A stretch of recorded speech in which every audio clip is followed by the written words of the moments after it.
안녕하세요. 저는 쌍둥이 아들을 키우고 있는 엄마입니다. 저희 두 아들은 정말 제 목숨과도 바꿀 수 있을 정도로 소중한 존재예요. 물론 아직 아이들이 어리니 속도 많이 썩고 힘들 때도 있지만 그래도 아이들이 주는 행복은 세상 그 무엇과도 비교할 수 없겠더라고요. 하지만 그 아이들의 아빠인 제 남편은 제게 남보다도 못한 원망스러운 존재로 남았습니다. 남다른 인연으로 맺어져 평생 행복할 줄로만 알았던 제 결혼 생활이 어쩌다 무너지게 되었는지 그 긴 이야기를 지금부터 한번 말씀드려보고 싶어요. 저희 아빠는 평범한 직장인이셨고 엄만 과일 가게를 운영하며 언니와 오빠 저 삼남매를 키워주셨습니다. 저희 부모님은 정말 선하고 다정한 분들이었어요. 그리고 저희 아빠에겐 아주 절친한 고향 친구분이 한 분 계셨는데요. 작은 건설사를 운영하던 아저씨네 가족과 저희 가족은 제가 어릴 적부터 자주 만나 식사도 하고 함께 여행도 다니던 가까운 사이였습니다. 아저씨는 항상 저희 아빠를 은인이라고 부르셨어요. 효민이 넌 정말 존경스러운 분을 아빠로 둔 거란다. 자기 형편도 넉넉지 않으면서 친구들 물심양면 도와주는 호의는 정말 드문 법이거든. 네 부모님이 아니었으면 지금의 이 아저씨는 없었을 거야. 아저씨는 집이 어려웠고 병약한 홀아버지 아래서 자라셨다고 해요. 그래서 학교도 국민학교밖에 나오지 못하셨고 그 뒤론 닥치는 대로 일하며 생계를 꾸리셨다고 하더라고요. 아빠는 어릴 적부터 그런 아저씨를 많이 도와주셨다고 해요. 성인이 되어선 건설 현장 일을 하던 아저씨에게 공부를 가르쳐 주어 고졸 검정고시까지 합격하게 만들어주셨다고 하더라고요. 오래도록 투병하시던 아저씨네 아버지가 돌아가실 땐 장례를 치를 돈도 없던 아저씨 대신 장례 비용을 모두 내주시기도 했다고 합니다. 우리 건국이가 심하게 아플 때 갚으란 말도 없이 돈을 보내준 것도 맨바닥에서부터 시작한 아저씨 사업이 시작하자마자 망할 뻔했을 때 없는 돈 다 털어서 내 사업을 살려준 것도 다 네 아빠란다. 물론 그럴 수 있게 허락해준 네 엄마도 내겐 은인이지. 아저씨가 지금이야 이렇게 떵떵거리면서 잘 살고 있는 것 같지만 예전엔 정말 하루하루 막막한 인생을 살았었어. 내가 이렇게 잘 살 수 있는 건 다 네 부모님 덕분이다. 아저씨는 술을 많이 드셨을 때면 우리에게 아빠에게 입은 은혜를 구구절절 말씀하곤 하셨습니다. 전 항상 저에게 잘해주던 아저씨가 좋아 언니나 오빠보다 아저씨 얘기를 잘 들어드리던 편이었어요. 그래서 아저씨 뉴도 저희 삼남매 중 절 가장 예뻐하셨죠. 아저씨가 하도 절 예뻐하니 아줌마도 제게 우리 효민이 아줌마가 큰딸 삼아서 집에 데려갈까? 라며 웃곤 하셨어요. 아저씨 회상 갈수록 성장해 어느새 작아도 제법 탄탄한 건설사로 자리 잡았습니다. 아빤 그런 아저씨를 정말 자랑스러워 하셨어요. 한 번은 오랜만에 아빠의 다른 고향 친구분이 집에 잠시 놀러 오셨는데 그때도 아저씨 자랑을 그렇게 하시더라고요. 그놈이 말이야. 아주 난 놈이야. 건설업계가 원래 접대 문화가 심해서 여자 끼고 술 따르는 자리가 흔하지 않냐. 근데 쟨 그런 건 딱 잘라서 안 하더라고. 유흥주점 같은 데는 아예 발길도 안 해. 술자리가 있어도 늘 밥상머리에서 끝내고 사람들하고는 실력과 신뢰로만 승부 보니까 지금 회사가 그렇게 자리 잡은 거지. 난 그게 얼마나 존경스러운지 몰라. 아저씨는 그렇게 청렴결백한 분이었어요. 우리 삼남매는 그런 아저씨네 아들과 딸과도 친하게 지냈습니다. 아저씨에겐 저희 오빠 동갑인 아들과 저보다 1살 어린 딸이 있었거든요. 꽤 자주 만나다 보니 우린 가족끼리 만날 때마다 마치 사촌 대하듯 허물없이 지냈죠. 야, 김효민, 너 솔직히 말해봐. 학교에서 인기 되게 없지? 너 어디 가서 내 동생이라고 하기만 해봐. 야, 왜 그러냐. 효민이가 얼마나 귀여운데. 너 동생한테 그러면 못 써. 야, 너도 수영이한테 맨날 이러잖아. 원래 남의 동생은 귀여워 보여도 내 동생은 못난이 같아 보이는 거야. 전 맨날 절 놀리기만 하던 친오빠보다 귀엽다, 착하다 해주는 아저씨네 아들 건국이 오빠가 더 좋았습니다. 하지만 그래봤자 그냥 사촌 오빠 정도의 감정이었는데 그런 건국이 오빠와 저 사이에 남다른 감정이 싹틀 거라곤 어릴 적엔 정말 상상도 못했었어요. 건국이 오빤 자신의 아버지를 존경해 아저씨 회사를 돕고 싶다며 대학도 그쪽 전공을 선택하더라고요. 대학을 졸업한 뒤엔 다른 건설사를 다니며 경험을 쌓았는데 어느 날 디자인 회사를 다니던 제게 연락을 해왔더라고요. 효민아, 내가 회사 일로 물어볼 게 있는데 나 좀 도와줄 수 있을까? 디자인 쪽 지식이 좀 필요해서. 건설 쪽 일은 잘 몰랐지만 디자인적으로 제가 도움을 줄 수 있는 부분이 있는 것 같아 그때 오빠를 좀 도와줬었어요. 오빤 고맙다며 제게 밥을 사줬는데 밖에서 들이보는 건 처음이라 어색하면서도 오빠가 좀 다르게 보이더라고요. 와, 오빠 밖에서 보니까 되게 근사해 보인다. 효민이 너도 좀 달라 보이는데? 옷도 멋들어지게 입고 어딘가 근사해 보이는 모습에 오빠가 처음으로 이성으로 보였던 겁니다. 오빠도 저와 같은 마음이었는지 그 뒤 우리 몇 번 더 만나다 가족들 몰래 연인으로 발전을 했어요. 오빠 나이 31에 아저씨 회사로 들어갔는데 그로부터 1년 뒤 우린 결혼을 약속했죠. 그로 인해 우린 드디어 가족들에게 비밀 연애를 공개하게 됐습니다. 건국이 효민이 너희 둘이 세상에 대체 언제부터 둘이 만리장성을 쌓았던 거야? 건국이 이 녀석 내가 꼭 착하고 예쁜 며느리 데리고 오라고 했더니 아주 월척을 낚았구나. 효민이가 우리 며느리가 된다니 이 아버지 만세 만세 만만세다. 며느리가 아니라 딸이 하나 더 생기겠는데 뭘. 효민아, 아줌마도 한영이야. 이건국 너 진짜 눈이 삔 거냐?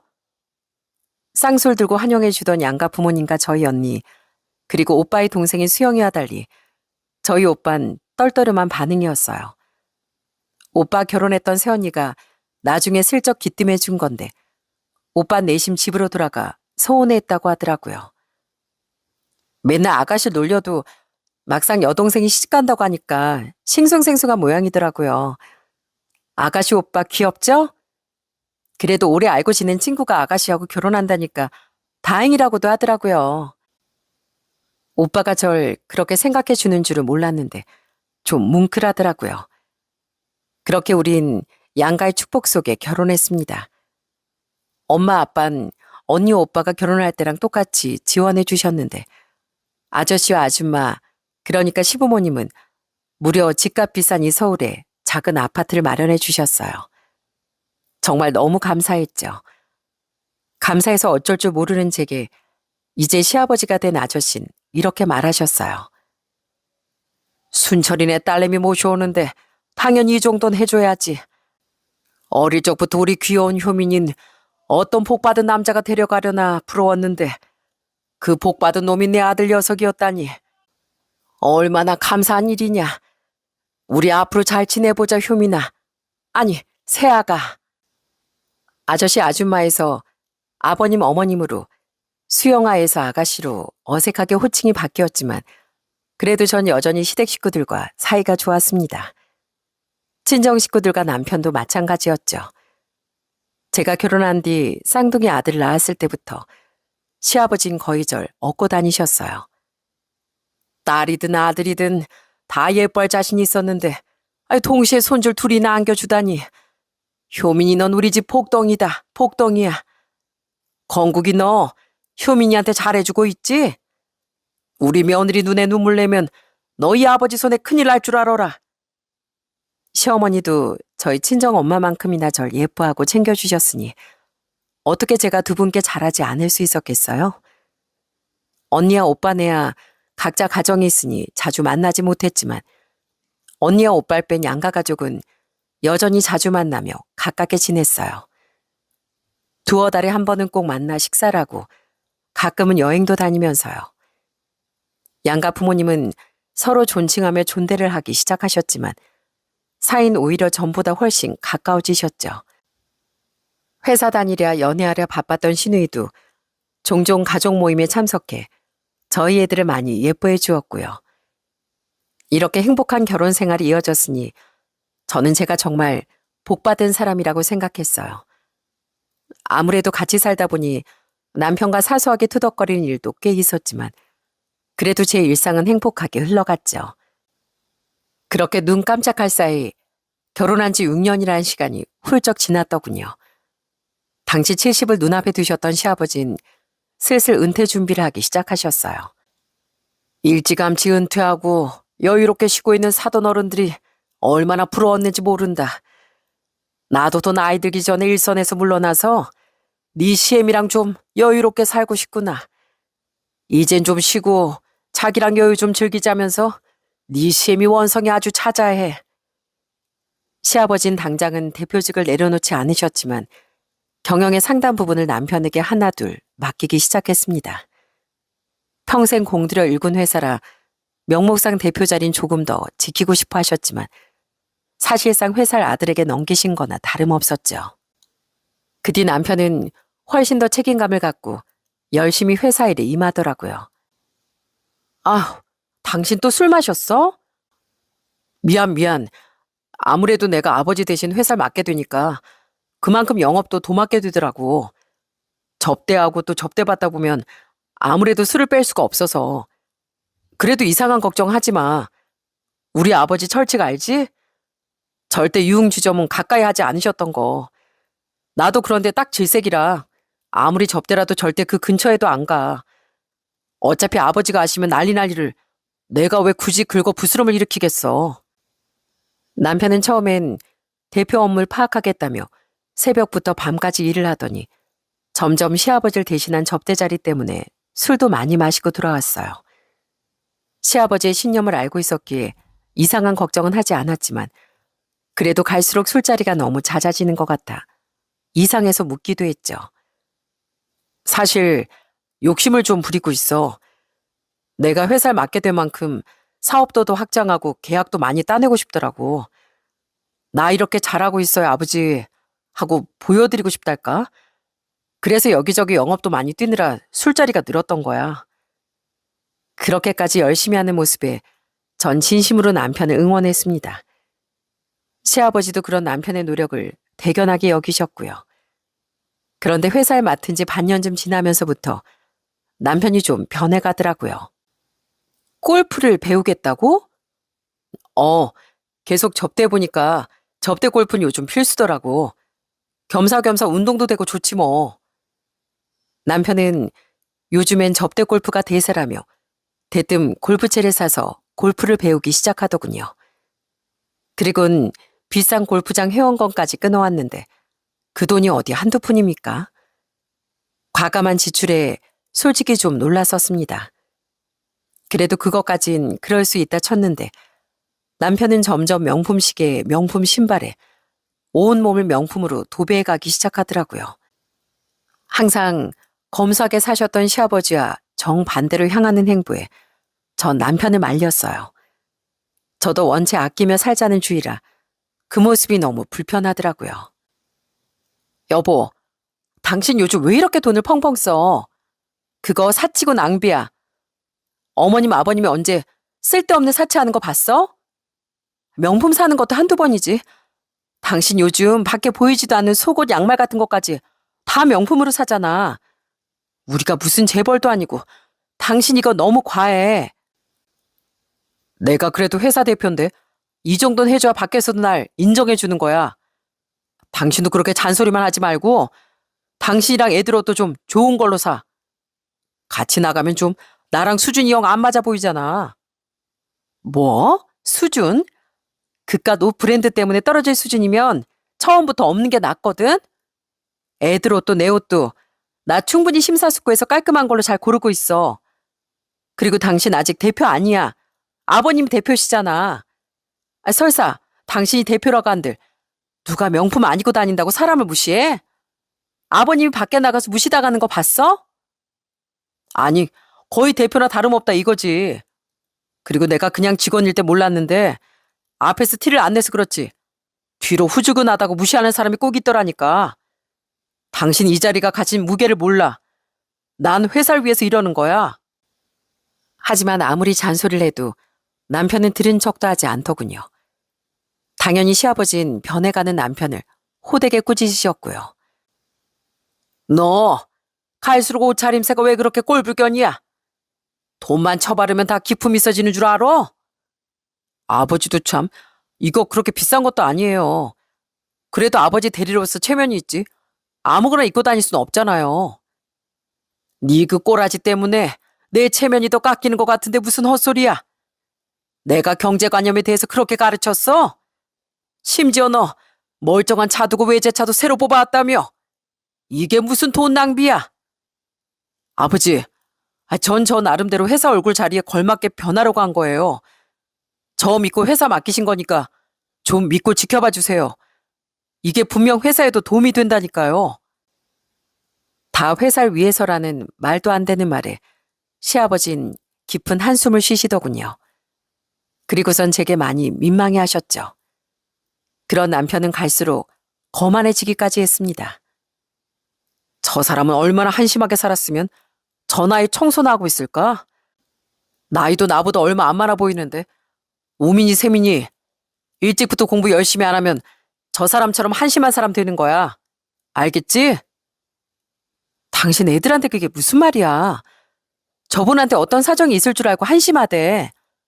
당신 아버님 덕분에 운이 좋았던 거야. 다른 사람 인생에 대해 그렇게 말할 권리는 없어. 당신 요즘 자꾸 아무나 보고 한심하다.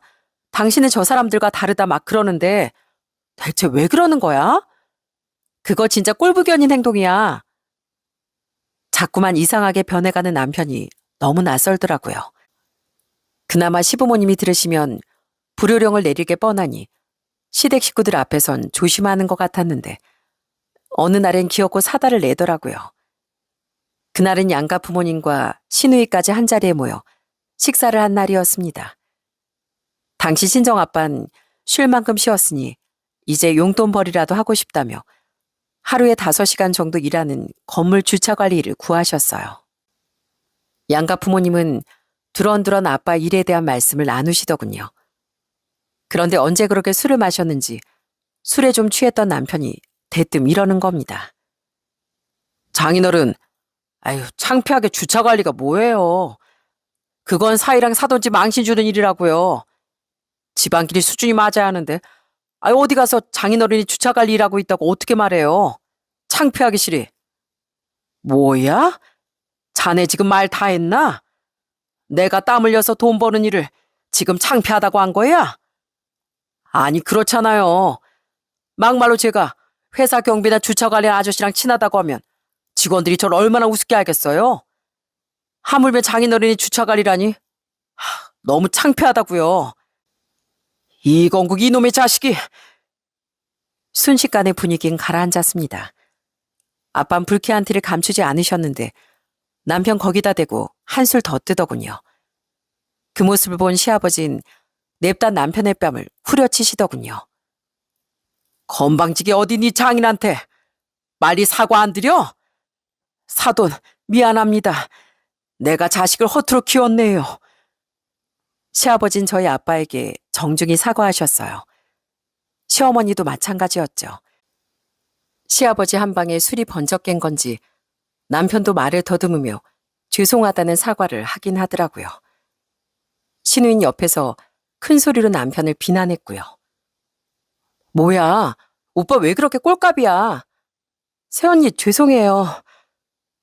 집으로 돌아와 제게도 사과를 하긴 했지만 남편이 저희 부모님에 대해 어떻게 생각하는지 알 것 같아 그게 실망했습니다. 그 일을 나중에 전해들은 저희 오빠는 친구이자 매제인 남편에게 전화를 걸어 따로 화를 낸 모양이었어요. 그런데 오빠와 전화를 끊은 남편이 제게 이렇게 투덜대는 거예요. 솔직히 내가 술이 좀 과하긴 했지만 뭐 틀린 말은 아니잖아. 그래도 사이가 명색이 대표, 아니 예비 대표인데 장인어른이 그런 일 한다고 어떻게 말해. 태연이 그놈도 그래. 아무리 우리가 친구고 가족이어도 곧 회사 대표가 될 날 지가 가르치려고 들어? 일개 회사원이 뭘 안다고. 뭐? 당신이 우리 아빠한테 무례하게 굴어서 오빠가 화낸 건데 거기서 일개 회사원이 왜 나와? 당신 진짜 웃긴다. 당신이 지금 당신이 뭐라도 되는데 느껴지나 본데 당신 그거 잠 아니고 꼴값이야. 아까 아가씨 말처럼. 제발 정신 좀 차려. 그리고 또 내 앞에서 우리 가족 헐뜯었단 봐. 나 절대 가만히 안 있어. 크게 화를 냈지만 남편은 별로 반성하는 기색도 없더라고요. 갈수록 이렇게 실망스럽게 변해가던 남편과 제 사이는 점점 멀어질 수밖에 없었죠. 남편이 정말 너무 낯설더라고요. 한편 남편이 저희 아빠에게 무례를 범한 일로 크게 화가 나셨던 시아버진 얼마 뒤 남편에게 폭탄 발언을 하셨습니다. 건국이 너 그렇게 사치 펑펑하고 남들 깔보기까지 하고 다닐 거면 그냥 다시 회사 경영 나한테 넘겨라. 깜냥도 안 되는 인간이 권력을 잡으면 꼴불견이 된다는데 네가 딱 그 짝인 것 같구나. 너처럼 겸손할 줄 모르는 놈한텐 내 회사 못 물려줘. 안 돼, 아버지.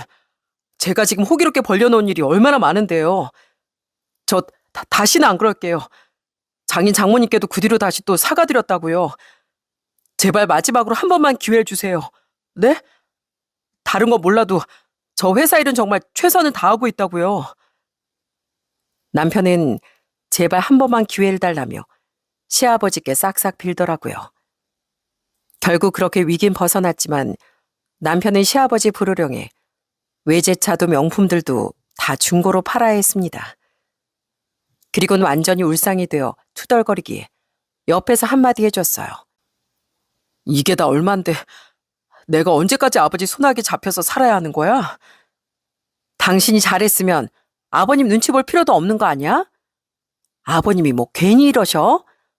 아버님 마음을 그렇게 모르겠어? 다 당신 잘 되라고 이러시는 거잖아. 지금 불난 집에 부채질해? 남편은 그런 저에게 신경질을 팍팍 냈습니다. 진짜 뒤통수라도 한 대 쥐어박아주고 싶은 걸 겨우 참았네요. 그 뒤 남편은 시아버지 눈치를 살피느라 그래도 잠잠하더군요. 그렇게 얼마간의 시간이 지난 어느 날이었습니다. 세상에 무슨 술을 이렇게 많이 먹었어. 평소엔 접대 자리에 가도 만취할 때까지 마시고 오는 일도 없더니 오늘 축하할 일이 있어서 거래처 대표한테 접대 좀 거하게 했어. 나 먼저 좀 잘게 여보. 그날도 접대 자리에 갔던 남편은 유독 술을 많이 마시고 들어왔더군요. 화장실에 구토까지 크게 하더니 옷도 제대로 못 벗고 뻗어버리더라고요. 그리고는 다음 날 아무리 깨워도 일어나질 않는 겁니다. 그날 전 점심쯤 중요한 볼일이 있어 회사에 하루 휴가를 냈었어요. 그래서 시간적 여유가 있어 그런 남편을 계속 깨워주었죠. 하지만 결국 남편은 9시가 되어서 일어나더니 시간을 보자마자 제게 막 짜증을 내더라고요. 아, 왜 이제 깨웠어? 오늘 진짜 중요한 미팅 있었는데 늦겠네. 계속 깨웠거든? 그렇게 중요한 일이 있으면 어제 술을 작작 마셨어야지. 어이없어 진짜. 남편은 제 기분을 잔뜩 상하게 만들곤 후다닥 출근을 하더군요. 그런데 2시간 뒤쯤 다급한 목소리로 제게 다시 전화를 걸더라고요. 그때 남편은 평소엔 하지도 않던 이상한 말을 늘어놨습니다. 여보, 안방이나 서재에 내 서류 가방 안 보여? 서류 가방? 아, 여기 있네. 이거 왜 급하게 뭐 필요한 거야? 목소리가 다급해 보이는데? 오늘 필요한 거였는데 내가 그걸 두고 왔어. 아까 말한 그 미팅에 필요한 거야? 그럼 가져다 줘? 아니야. 나 지금 미팅 끝났거든. 지금 바로 집으로 갈 테니까 그거 절대 열지 마. 나 금방 갈 거야. 절대로 열지 마. 전 평소에 남편의 가방을 열어본 적이 없었습니다. 남편 또한 제게 굳이 저런 말을 한 적도 없었고요. 그런데 굳이 전화에 제게 저렇게 말하는 행동이 너무 이상한 거예요. 꼭 뭐에 찔리는 사람 같더라고요. 만약 남편이 제게 전화를 걸지 않았다면 저는 그 서류 가방에 관심도 없었을 겁니다.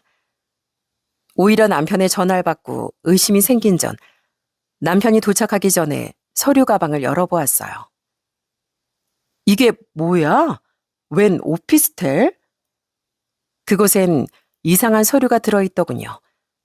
바로 오피스텔 월세 계약서였죠. 명의는 남편 앞으로 되어 있었는데 주소를 보니 시아버지와 남편의 회사에서 멀지 않은 곳이더라고요. 아무리 생각해도 수상한 냄새가 폴폴 풍기는 것 같았습니다.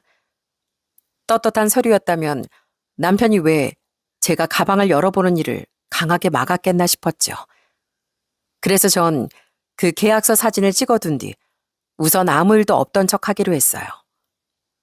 여보, 내 서류 가방 아직 안 열어봤지? 어? 내가 언제 당신 가방 뒤지는 거 봤어? 대체 뭔데 그래? 자꾸 그러니까 궁금해지네. 아니야. 그냥 회사 기밀에 관련된 서류라서 그랬지. 저기, 아침엔 내가 너무 짜증내서 미안했어, 여보. 그래도 항상 사랑하는 거 알지? 나 다시 회사 들어갈게. 서류 가방에 손도 안 댔다는 제 말에 남편은 티나게 안도하는 표정을 짓더군요. 그 모습에 더욱 수상함을 느낀 전 인터넷을 검색해 한 업체를 통해 남편의 뒷조사를 의뢰했습니다. 남편이 제게 떳떳하지 못할 일은 바람밖에 없다고 생각했거든요. 아니나 다를까 며칠 뒤 조사 결과를 받아본 전 크나큰 배신감을 느껴야 했습니다. 이건국 씨, 좀 파보니까 유흥주점에서만 접대를 엄청 받고 다녔던데요. 받은 것뿐만 아니라 자기가 접대할 때도 전부 유흥주점에서 진행했대요. 사진 속에 그 여자 있죠? 그 여자가 이건국 씨가 애용하는 술집에서 일하는 여잔데요. 이건국 씨가 그 여자한테 꽂힌 모양이더라고요. 그 술집 가서 돈 좀 찔러줬더니 종업원이 술술 다 말해주던데요. 그 여자 그저께부터 그 오피스텔에 들어가서 살고 있어요. 기가 막히더군요. 그러니까 남편은 시아버지가 그토록 싫어하셨던 유흥가 여자를 가까이 하며 접대 자리를 가졌던 겁니다. 게다가 그 여자에게 푹 빠져 접대가 아니어도 혼자 계속 그 술집에 갔다고 하더라고요. 그 여자는 이미 남편이 구해준 오피스텔에 들어가 살고 있었고 오피스텔을 계약한 날 남편은 그 여자 축하주를 코가 삐뚤어지도록 마셨던 거예요. 그래도 회사 일만은 잘해내고 있을 거라 믿었건만 하나부터 열까지 엄청난 배신감이 몰려오더라고요. 전 그 즉시 그 여자가 살고 있다는 오피스텔에 찾아가 초인종을 눌렀어요. 그랬더니 정말 증거사진 속 술집 여자가 화장기 없는 얼굴로 문을 열어주지 않겠어요? 전 그 여자를 보자마자 냅다 따기를 날려버렸습니다. 당신 뭐야? 뭔데 남의 집이 찾아와서 대뜸 손찌검이야? 나? 이건국 마누라다. 이 오피스텔 구해준 그 한심한 인간 마누라라고. 이제 왜 손찌검 당했는지 이유를 알겠지? 그 사람 아내라고? 진짜 절대 아내한테 안 걸릴 거라더니 이사 온 지 이틀 만에 이게 뭐야? 그 여잔 제게 일말의 미안함도 보이지 않더군요. 그저 제 남편 이름을 듣자마자 재수가 어깨에 걸렸단 표정으로 욕설을 내뱉더라고요. 저는 그 뻔뻔한 여자에게 삿대질을 하며 소리쳤습니다. 하도 남자들 등쳐먹고 살아서 이런 상황이 낯설지도 않나 보다 너. 그럼 보통 간독이로 술 팔고 웃음 팔면서 살 수 있을 줄 알았어? 난 이렇게 남자들 등쳐먹는 게 직업인 사람이야. 그러니까 따지려거든 당신 남편한테 가서 따져. 돈 안 주면 안 만나준다고 해도 칠렐레 팔렐레 하면서 이 오피스텔까지 갖다 바친 한심한 놈은 그놈이니까. 직업? 넌 사람으로서 수치심도 없구나. 그래, 제일 큰 문제 내 남편이지. 그놈 잡돌이 하는 거 내가 알아서 할 거고 넌 네 인생이라 신경 써. 난 너 같은 애들이 제일 불쌍해. 너무 썩어 빠져서 뭐가 문제인지 어디서부터 잘못된 건지도 모르는 실패자들이니까. 뭐? 실패자? 너 지금 말 다 했어? 그래, 다 했다. 왜? 너 내가 장담하는데 계속 그렇게 다른 사람들 피눈물 뽑아먹고 살다가 언젠가 반드시 그 업보다 돌려받게 될 거야. 알았어? 조금만 늙고 추해지면 그때부터 네 인생의 진가가 드러날 거라고. 내가 상간녀 소송 걸 테니까 넌 나한테 위자료 토해낼 준비나 해. 이 밑바닥 인생아. 자신을 맹렬히 비난한 뒤 떠나는 절 향해 그 여잔 뒤에서 마구 분통을 터뜨리더군요. 그런 그 여자를 뒤로하고 집으로 돌아오니 오랜만에 집에서 늘어지게 늦잠을 잤던 남편이 절 맞아주더라고요. 전 뒷조사를 통해 얻어낸 바람 증거 사진들을 모조리 그놈 얼굴에 던져버렸어요. 아, 따가워. 얼굴 벨 뻔했잖아. 이게 다 뭐야? 어? 당신이 이걸 어떻게... 처음엔 신경질을 내던 그놈은 사진들의 정체를 알자마자 얼굴이 흑빛으로 굳더군요. 전 술집 여자에게 그랬듯 바로 그놈의 뺨을 날려버렸습니다. 그리고 낙에 받쳐 이를 악물고 말했어요. 어떻게? 그렇게 티나게 서류 가방을 열지 말라는데 내가 그걸 안 열어봤겠니? 그 오피스텔 계약서 보고 뒷조사 좀 해봤다. 왜? 그걸 결국 열어봤다고? 근데 여보, 우선 내 말 좀 들어봐. 이게 어떻게 된 거냐면 방금 내 말 못 들었어? 다 뒷조사 해봤다고. 야, 이 역겨운 인간아. 당신 아버님이 회사 경영 맡기고 반년도 안 지나서부터 유흥에 맞들렸다며? 그렇게 추접스러운 접대만 주고받으면서 회사 운영했다며? 그래놓고 집에 와서 나랑 애들 보기 부끄럽지도 않았니? 아무리 당신이 변했다고 한들 이렇게 더럽게 변했을 거라고는 상상도 못했어. 근데 그 와중에 술집 여자한테 오피스텔까지 얻어줘? 저 접대 일은 내가 막상 영업을 하려고 보니까 그렇게 적나라한 접대만큼 효과가 좋은 것도 없더라고. 그래서 그런 거야. 그리고 그 오피스텔은 난 정말 그 여자한테 큰 관심 없었는데 그 여자가 내가 술집 드나드는 걸 당신한테 폭로하겠다고 해서 약점 잡혀서 그랬던 거야. 나한텐 당신밖에 없어. 그 술집에 드나드는 건 다 일 때문에 그런 거라니까. 그 와중에 남편은 제게 끝까지 거짓말을 하려 들었어요. 저는 콧방귀를 끼며 그놈의 허튼 노력을 짓밟아줬죠.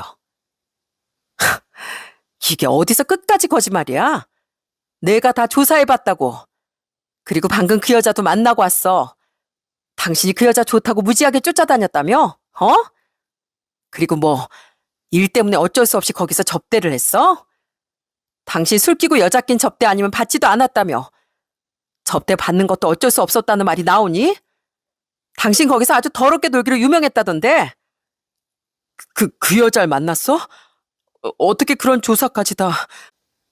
요즘엔 돈만 있으면 못 알아낼 게 없는 세상이더라. 당신 우리 애들한테뿐 아니라 어머님 아버님에게도 평생의 수치로 남을 거야.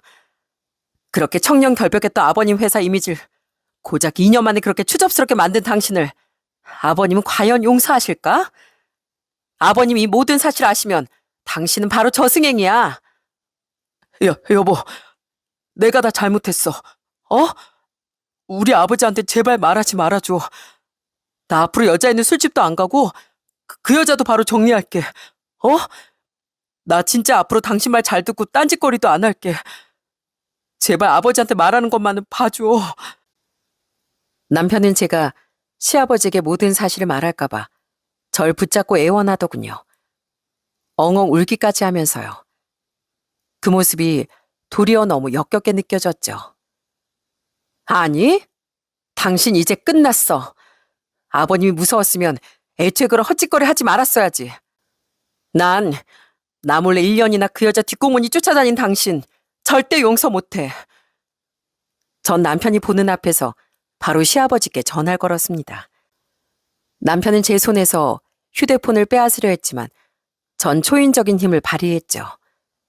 그리고 제가 전화를 받은 시아버지께 입을 연 순간 남편은 좌절하고 말았어요. 우리 예쁜 며느리 주말에 이 시아버지 뭐하나 궁금해서 전화했어? 아버님. 시아버지의 다정한 목소리를 들은 순간 저도 모르게 눈물이 터지고 말았습니다. 전 애써 울음을 꾹꾹 삼키며 당황한 시아버지께 남편의 만행을 폭로했어요. 아버님, 애들 아빠가요. 그동안 거래처랑 투자자들한테 여자 있는 술집에서 접대를 주고받았대요. 거기서 여자들 끼고 엄청 추잡하게 놀았다고 그러더라고요. 그리고 거기서 일하는 술집 여자한테 홀딱 빠져서 1년 넘게 바람 피우다 이번에 오피스텔까지 얻어줬대요. 어떻게 이 사람이 저한테 이럴 수가 있어요? 저 이혼하려고요. 뭐야? 그놈이 어쩌고 저째? 시아버지 믿을 수 없다는 듯 제게 몇 번이고 되물으셨습니다. 그리곤 잠시 뒤 바로 저희 집으로 시어머니와 함께 달려오셨더라고요. 시댁에서 저희 집까진 차로 10분 정도밖에 걸리지 않았었거든요. 벌벌 떨고 있던 남편은 시아버지를 보자마자 무릎부터 꿇고 싹싹 빌기 시작했어요. 이 상놈의 자식, 네가 부모 얼굴에 먹칠을 해도 아주 제대로 했구나. 어떻게 네가 귀한 효민을 데려다가 눈에 피눈물을 낼 수가 있어? 잘못했어요, 아버지. 정말 잘못했어요. 그리고 너, 내가 회사 깨끗하게 운영하려고 얼마나 애를 썼는지 알면서 어떻게 회사를 맡자마자 그딴 접대를 주고받았어? 받은 건 그렇다 치고 그런 데서 접대는 어떻게 했어? 내가 최소한 법인카드 사용 내역은 다 확인하고 있었는데. 시아버지의 추궁에 남편은 기어들어가는 목소리로 대답하더군요. 남편은 거래처 안 식사비를 부풀려 계산서 처리를, 그러니까 현금 경비 처리를 했다고 하더라고요. 속된 말로 횡령을 했던 겁니다. 그 말을 듣고 시아버진 더더욱 분노하셨어요. 시아버진 거실 옆에 세워져 있던 골프채를 집어들고 남편을 무자비하게 혼쭐 내기 시작하셨죠. 그 전날 사촌 형들과 놀라며 아이들을 잠시 오빠네 보내놨던 것이 얼마나 다행이었는지 몰라요. 겁도 없이 회사 돈을 횡령해서 그딴 짓을 해? 내가 너 해고시키고 바로 고소까지 해버릴 거야. 고소요? 아버지, 제가 정말 잘못했어요. 그래도 어떻게 아들을 고소한다고 하세요? 저도 처음엔 그냥 정말 더 잘해보고 싶어서 좀 무리한 접대에 손을 댔던 거예요. 그 뒤에 유흥에 빠졌던 건 제 잘못이지만 처음엔 정말 회사를 위해서 그런 거라고요. 정말이에요. 네가 정말 날, 그리고 회사를 위했다면 내 경영 방침을 배로 그렇게 배신하진 않았을 거다. 그 어떤 핑계를 대든 간에 난 너 절대 용서 못해. 특히 애를 배신한 일은 절대로. 너, 네가 아파서 생사까지 오갔을 때 네 장인이 돈을 빌려주지 않았으면 목숨조차 부지 못할 팔자였다. 네 장인이 아니었으면 우리 회사도 일찌감치 망하고 없었을 거란 말이야. 근데 그걸 다 아는 놈이 어떻게 애미를 이렇게 배신해? 넌 살아서 숨 쉴 가치도 없는 놈이야. 아버지, 잘못했어요. 어머니, 아버지 좀 알려주세요. 네? 여보, 나 좀 살려줘.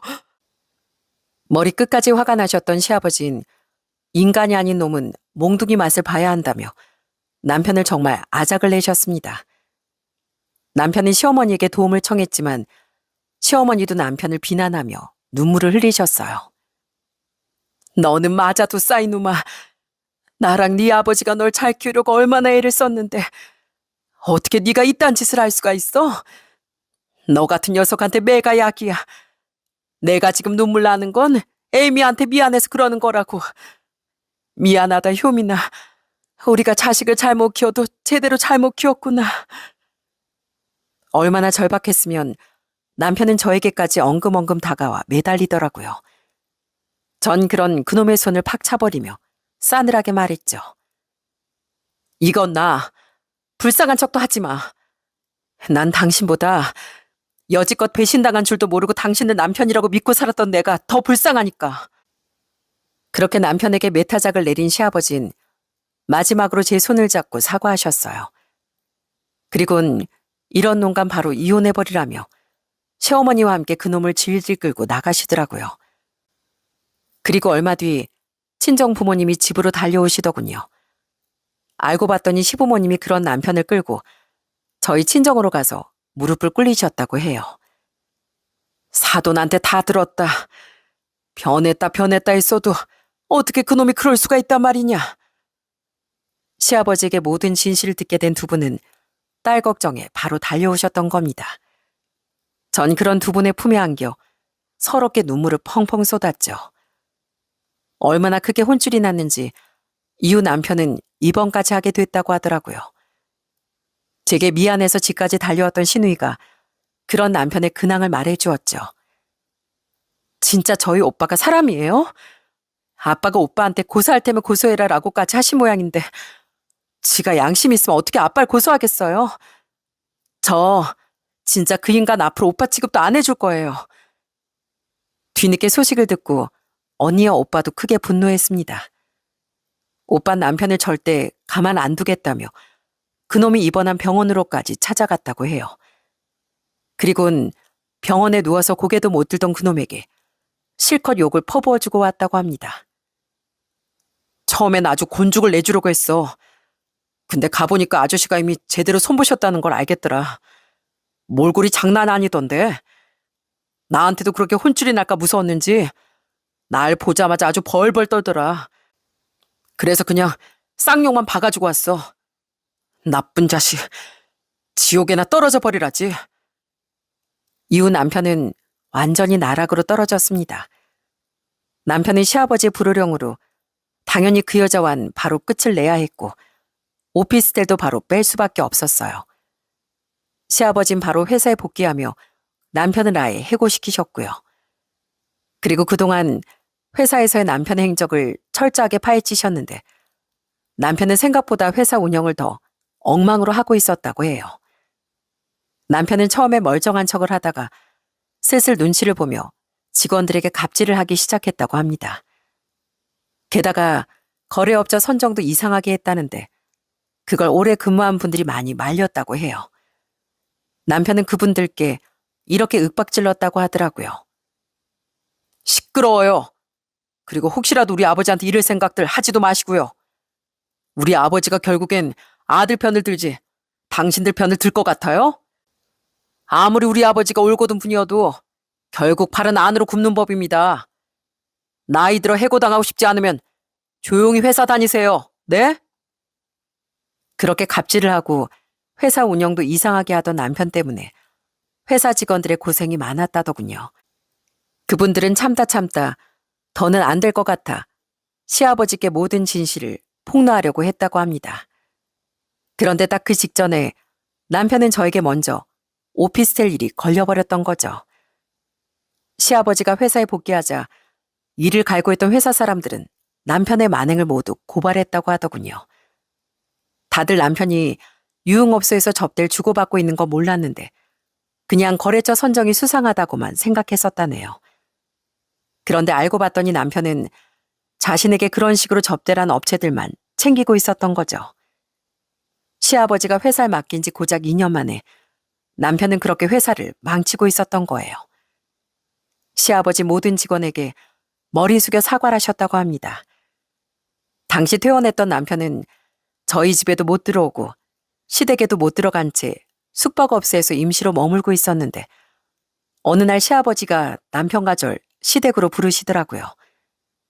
그리고 남편에게 이렇게 엄포를 놓으시더라고요. 너, 내가 바로 횡령으로 고소하려다 한 가지 선택지를 하나 주기로 했다. 애미한테 지금 살고 있는 그 아파트 그리고 재산 대부분 다 넘겨라. 네? 아버지, 아무리 그래도 가진 걸 다 집사람한테 주라니 그런 법이 어디 있어요. 아무리 저한테 화가 나셨어도 그렇지 어떻게 해고까지 시킨 아들한테 그런 말을 하세요. 정말 너무하세요. 당시 전 남편에게 이혼 소송을 건 상태였습니다. 시아버진 그 복잡한 과정을 한 방에 정리해주고자 우릴 불러 그렇게 말씀하신 거더라고요. 시아버진 억울해하던 남편에게 끝까지 으름장을 놓으셨어요. 너무해? 애미 가슴에 피멍들게 하고 내 회사까지 말아먹으려고 했던 놈한테 이 정도면 자비 아니냐? 어차피 아파트 내가 해준 거니까 아파트에 대해서는 억울할 것도 없을 거고 네가 애미한테 줘야 할 위자료, 애 둘 양육비 다 포함하면 네 재산을 다 줘도 모자라. 그러니까 선택해. 전과자가 될 건지 애미한테 다 주고 이혼할 건지. 결국 남편은 눈물을 뚝뚝 흘리며 시아버지 말에 굴복할 수밖에 없었어요. 전 그렇게 시아버지 덕에 수월하게 받을 건 다 받아내고 아이들의 양육권도 얻어내 빠르게 이혼할 수 있었답니다. 술집 여자에게도 따로 소송을 걸어 위자료를 받아냈고요. 그럼에도 불구하고 시아버진 제게 끝까지 사과하시더군요. 조건을 걸긴 했다만 그래도 내 자식놈이라고 차마 전과자 되는 모습은 못 볼 것 같아서 고소만은 하지 못했다. 너에겐 통쾌하지 못한 마무리가 된 것 같아 미안하구나. 아니에요, 아버님. 아버님이 저를 얼마나 위하셨는지 저 충분히 다 알고 있어요.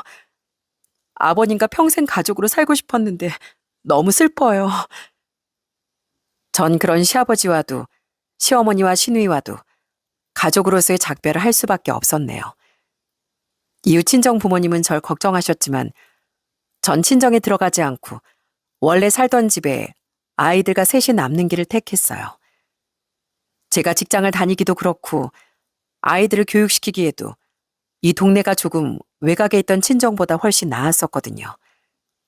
무엇보다 전 스스로 씩씩하게 바로 서는 모습을 부모님께 보여드리고 싶었어요. 그렇게 저 스스로 먼저 많이 굳건해진 뒤에 비로소 부모님을 모시고 살고 싶더라고요. 그래야 제가 두 분을 모시는 거지 아니면 두 분이 절 돌보는 죄송한 모습이 될 것 같았거든요. 언니와 오빠네보단 그래도 혼자가 된 제가 두 분을 모시는 게 가장 좋을 것 같아. 전 그렇게 속으로 꼭 언젠간 부모님을 모시겠다고 다짐했죠. 지금은 이혼한 지 1년 정도 지났는데 초등학교에 다니고 있는 아이들은 다행히 밝고 씩씩하게 자라주고 있답니다. 저도 상처를 열심히 이겨내며 씩씩하게 살고 있는데 얼마 전엔 회사에서 승진도 했어요. 한편 전 남편은 시댁 식구들 모두에게 외면당했습니다. 지금은 원룸을 얻어 작은 건설사를 다니고 있다는데 아직도 자신에게 화가 난 시부모님에게 어떻게든 용서받으려 애를 쓰고 있다고 해요. 하지만 시부모님은 눈 하나 꿈쩍하지 않고 그런 전 남편의 연락을 모두 무시한 채 찾아가도 문전박대를 하고 있으시다고 하더라고요. 제가 이런 사실들을 알고 있는 건 전 남편과 달리 전 아직도 시댁 식구들과 왕래를 하고 있기 때문입니다. 어머님, 아버님, 오랜만에 봬요. 요즘 집으로 통 못 찾아뵈서 죄송해요. 애들 보고 싶으셨을 텐데 요즘 제가 일이 좀 많이 바빠서요. 시누이는 아직도 저와 언니 동생하며 잘 지내고 있고 저희 부모님도 아직 시부모님과 가깝게 지내고 계세요. 한순간에 돌아서기엔 네 분의 인연이 너무 깊었으니까요. 그 덕에 저도 한결 편하게 아이들을 두 분께 보여드리며 살 수 있었던 겁니다.